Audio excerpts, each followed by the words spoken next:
Hello, வணக்கம். நான் கிஷோர்ஜி office கோயம்புத்தூர்லேருந்து கால் பண்ணியிருக்கேங்க. சொல்லுங்க. இது ஒரு சர்வீஸ் கால் சார். 2 நிமிஷம் பேசலாமா? ஃப்ரீயாக இருக்கீங்களா?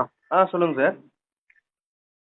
இது ஒரு சர்வீஸ் காலுங்க. 2 நிமிஷம் பேசலாமா? ஃப்ரீயாக இருக்கீங்களா? சார் பேசுங்க சார். ஜியோலேருந்து தானே பேசுகிறேங்க. சொல்லுங்க sir. Yes sir. Sir Tirupati sir, நம்ம ஜியோ நம்பர்லேருந்து இப்போ வேறு ஆப்ரேட்டர் சேஞ்ச் பண்ணிக்கிறதுக்காக ரெக்வஸ்ட் கொடுத்துருந்தீங்க இல்லைங்களா? ஆமாங்க சார். அது ரிலேட்டடாக சார் கால் பண்ணியிருக்கேன். சொல்லுங்க. நம்ம ஜியோ பயன்படுத்துறதுல உங்களுக்கு ஏதாவது சிரமம் இருக்குங்களா? ஆமாங்க, இந்தியா முழுசுமே சிரமம் தான் இருக்குது சார். மக்களுக்கு, இல்லாத மக்களுக்கு எல்லாத்துக்குமே சிரமம் தான். காசு இருக்கிறவங்களுக்கு கொண்டாட்டம், காசு இல்லாதவங்களுக்கு திண்டாட்டம்.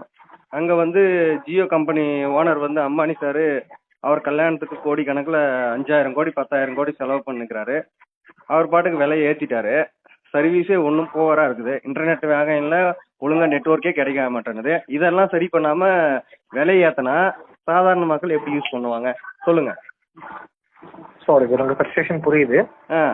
ஃப்ரீயாக எதுக்கு கொடுத்தீங்க ஃபஸ்ட்டு? 2016 ஃப்ரீயாக நெட்ஒர்க் கொடுத்து எல்லாரையுமே வந்து கவர்ச்சி பண்ணீங்க. இப்போ எல்லாத்தையுமே விலை எல்லாம் ஊருக்கு முன்னே விலை ஏற்றுறீங்க. இதெல்லாம் ஏமாத்து வேலை தானே, இது பித்தலாட்டம் தானே இந்த மாதிரி பண்ணுறது. ஃப்ரீயாக கொடுத்து ஜனங்களை கவர் பண்ணி இப்போ ஊருக்கு முன்னாடி விலை ஏற்றுறது வந்து பித்தலாட்டம் தானே, இது ஏமாத்துறது தானே, பகல் கொள்ள தானே சார் இது. கேட்கறதுக்கு யாருமே இல்லையா? இல்லை, உங்களெல்லாம் கேட்கறதுக்கு ஜியோ கம்பெனி கேட்கறதுக்கு எவனுமே இல்லைன்னு நினச்சிட்டிங்களா எப்படி? நீங்கள் ஒரு ஒன்று தான் நெட்ஒர்க்கே இருக்குது இந்தியாவில், வேற எதுவுமே கிடையாது. எல்லா நெட்ஒர்க்கையும் ஒழிச்சிட்டீங்க. 10-15 நெட்ஒர்க் இருந்துச்சு. ஜியோக்காரன் வந்து நாட்டையே அந்த ஜியோ அந்த சிம் நெட்ஒர்க்கே ஒழிச்சிட்டாங்க எல்லாமே.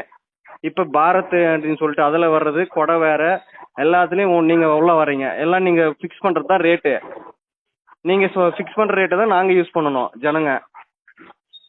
என்ன நெட்ஒர்க் கொடுக்குறீங்க ஃபஸ்ட்டு? உங்கள் நெட்ஒர்க் ஸ்பீடு இருக்கா ஃபஸ்ட்டு?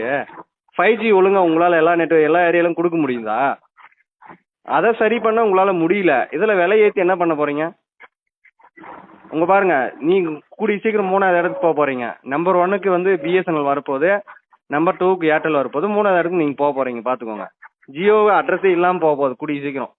இந்த மாதிரி பண்ணீங்கன்னா விலையை ஒழுங்காக குறைக்கலன்னா கண்டிப்பாக ட்ராய்க்கெல்லாம் நாங்கள் வந்து ரெக்வஸ்ட் வச்சு கம்பெனியும் மூட சொல்லுவோம். ஏன்னா 2016 ஃப்ரீயாக கொடுக்குறோம் நெட்ஒர்க், எல்லாமே ஃப்ரீ நெட்ஒர்க்குன்னு கொடுத்து ஜனங்களை ஏமாற்றி நீங்கள் வந்து ஜனங்களை சிம்மை வாங்க வச்சு விற்ற ஆளுங்க நீங்கள்.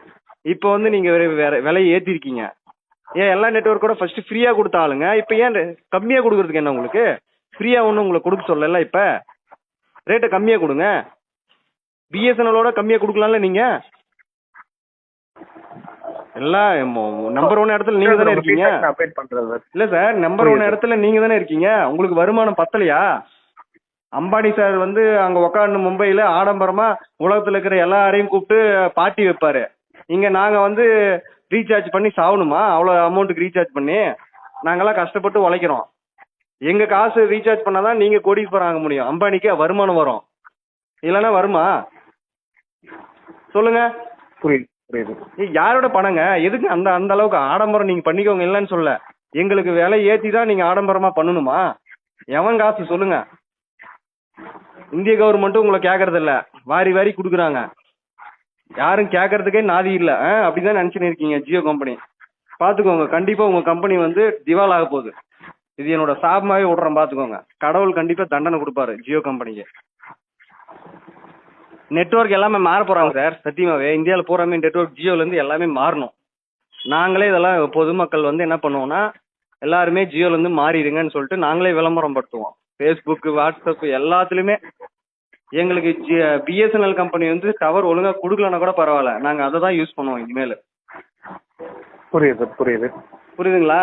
கண்டிப்பாக இதோட எழுச்சி கண்டிப்பாக போராட்டங்கள் வெடிக்கும், பார்த்துக்கோங்க. ஏன்னா இருக்கிற கம்பெனி எல்லாமே உங்களால் ஒழிஞ்சுது. இப்போ வந்து நீங்கள் தான் ஒரே கம்பெனின்ற ஒரு இதை வந்து உருவாக்கணுன்றதுனால, மோனோபோலியை உருவாக்கணும், காம்படிஷனே இருக்கக்கூடாதுன்னு சொல்லிட்டு நீங்கள் இஷ்டத்துக்கு ஏற்றுறீங்க. யாரை கேட்டுங்க ஏற்றுறீங்க? ட்ராயை வந்து மதிக்கிறீங்களா சொல்லுங்க? எங்களுக்கு வந்து பழையபடி கொடுங்க. 100 ரூபாய்க்கு ரீசார்ஜ் பண்ணால் ஒரு நிமிஷத்துக்கு ஒரு செகண்டுக்கு 1 பைசா அந்த மாதிரி கட்டாகிறது கொடுங்க. நாங்கள் ஏன் ஃபிக்ஸ்டாக ஒரு அமௌண்ட் ரீசார்ஜ் பண்ணணும்? எங்கள் விருப்பம்.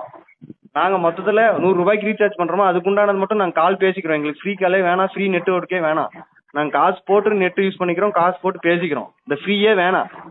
யாருங்க இந்த பிளான்லாம் கொண்டு வந்தது? ஜியோக்காரங்க தான் இதெல்லாம் கொண்டு வந்தது. இந்தியாவில் ஒழிச்சிட்டிங்க எல்லாத்தையுமே. சரிங்களா? சொல்லுங்க Sure, உங்க என்ன feedback சொல்ல வந்து வரீங்க update சொல்லுங்க. பண்ணிக்கிறேன். இந்த ஃபீட்பேக் அம்பானி சாருக்கு அனுப்புங்க. இந்த ஃபீட்பேக்கை வந்து அம்பானி சாருக்கு அனுப்புங்க. நானும் கால் ரெக்கார்ட் பண்ணியிருக்கேன், சோசியல் மீடியாலாம் ஸ்ப்ரெட் பண்றேன். சரிங்களா? Sure, sir. மொத்தத்துல ஜியோ கம்பெனி வந்து விலையை குறைக்கலன்னா எல்லாருமே வந்து போர்ட் ஆயிருவாங்க, பாத்துக்கோங்க. வேற ஏதாச்சும் நீங்க சொல்ல விரும்புறீங்களா? இல்ல சார், அவ்வளவுதான் சார். ஓகேங்க, தேங்க்யூ. Thank you sir.